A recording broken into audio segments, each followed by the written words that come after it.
जय हिंद साथियों, मैं आमिर खान आज़ाद। हम उपस्थित हैं परीक्षा सारथी के यूट्यूब चैनल पर। आज हम बात करेंगे एक क्वेश्चन की।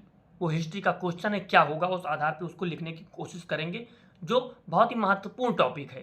क्या टॉपिक है? बक्सर के युद्ध की तुलना में। सबसे पहले क्वेश्चन को पढ़ लीजिए कि बक्सर के युद्ध की तुलना में प्लासी का युद्ध एक अमहत्वपूर्ण युद्ध था। इस कथन पर आलोचनात्मक टिप्पणी कीजिए। जब क्वेश्चन में आलोचनात्मक टिप्पणी की जाती है तो उसको अलग क्राइटेरिया में देख करके लिखा जाता है और लास्ट में उसका एक कंक्लूजन दिया जाता है। उसको कैसे लिखना है, आंसर को कैसे बेहतर करना है, इसको आप समझिए, क्योंकि मेंस में जब क्वेश्चन आता है तो आपको उसको पढ़ के पहले समझना है। सबसे पहले क्वेश्चन को पढ़िए आप और समझिए क्या क्वेश्चन पूछ रहा है। क्वेश्चन कह रहा है कि बक्सर के युद्ध की तुलना में प्लासी का युद्ध एक अमहत्वपूर्ण युद्ध था। ये कह रहा है जो बक्सर का युद्ध बाद में हुआ था, उसके बाद जो पहले हुआ था, उसके बाद प्लासी का युद्ध हुआ था, वो अमहत्वपूर्ण था। वो किस आधार पे उसको समझने की कोशिश करेंगे और इसके आंसर को आप समझिए कि किस आधार पे आप लिख सकते हैं। इसको पहले समझिए कि प्लासी का युद्ध एक बड़ा युद्ध नहीं था। जो प्लासी का युद्ध है एक बड़ा युद्ध नहीं था, यह बड़ा विश्वासघात था, क्रिकेट मैच फिक्सिंग की तरह। इसके परिणाम भी पहले से ही निश्चित थे। हालांकि ये ब्रिटिश ने इस युद्ध से विजय प्राप्त कर ली थी, परंतु उसने अपनी सैन्य श्रेष्ठ को सिद्ध नहीं कर पाए थे। लेकिन अगर प्लासी के पश्चात ब्रिटिश कोई भी युद्ध हार जाते तो उन पर सारे जो लाभ उनको मिले थे वो उससे वंचित हो जाते, जो प्लासी के पश्चात उन्होंने प्राप्त किया था। इस आधार पर बक्सर का युद्ध प्लासी के युद्ध की तुलना में निश्चय ही अधिक महत्वपूर्ण था सिद्ध हुआ। फिर भी प्लासी के युद्ध को कम महत्वपूर्ण करार दिया जाना वास्तविक तथ्यों को झुठलाना होगा। ये कह रहे हैं कि जो प्लासी का युद्ध था उसको झुठला नहीं सकते आप, उसके बहुत सारे फायदे थे।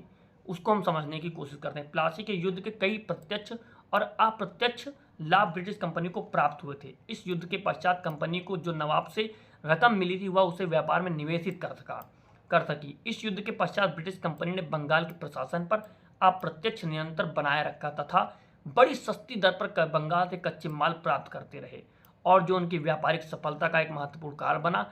फिर बंगाल ने अपनी स्थिति का लाभ उठाकर उन्होंने बंगाल के अपने सारे प्रतिनिधियों को बाहर कर दिया। जो प्रतिद्वंदी थे उनको बाहर कर दिया, और अंत में ऐसा कह सकते हैं कि प्लासी के युद्ध के पश्चात ब्रिटिश कंपनी ने आगामी 7 सालों तक जो लाभ प्राप्त किए उनमें से इतनी योग्य उसको बना दिया कि उसने इतनी सुगमता से बक्सर के युद्ध में सफलता हासिल कर ली। और उपर्युक्त संदर्भ में इस प्लासी के युद्ध का अपना अलग महत्व था। जो प्लासी का युद्ध का महत्व था वो अलग था, और जो बक्सर का युद्ध था उसका अपना अलग महत्व था।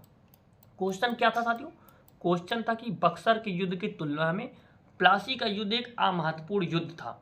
इसकी आलोचनात्मक टिप्पणी की। जब आपको आलोचनात्मक टिप्पणी की जाती है, हमने पहले का क्वेश्चन को ध्यान से पढ़ लीजिए कि आलोचनात्मक पूछना है, विश्लेषण पूछना है, सुस्पष्ट करना है, क्या करना है।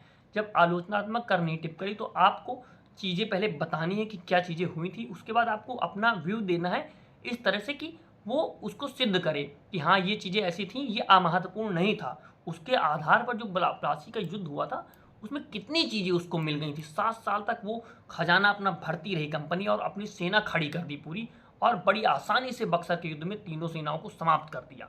तो ये उसके लिए बहुत ही फायदेमंद था और वो बहुत ही आगे उसको लेकर के गया।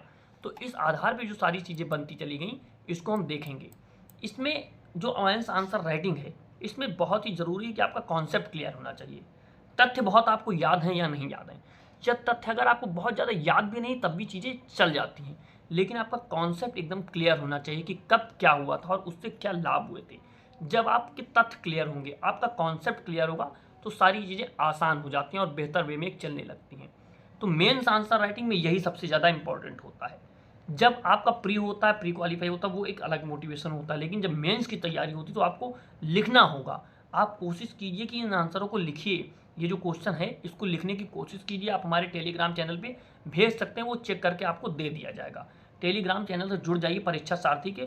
और ये जो हमारा यूट्यूब चैनल है इसको ज़्यादा से ज़्यादा शेयर कीजिए। जितना आप इसको शेयर करेंगे उतना हम मोटिवेट होंगे और अलग ज़्यादा से ज़्यादा कंटेंट, और जो हमारे साथी हैं अलग, निशा सैनी जी हैं, अमित जी हैं, जो भी लोग हैं वो सारे अलग अलग सब्जेक्ट के हिसाब से आपको प्रोवाइड कराएंगे सारा कंटेंट। मैं आमिर खान आज़ाद, आप देख रहे हैं परीक्षा सारथी यूट्यूब चैनल। जय हिंद, जय भारत।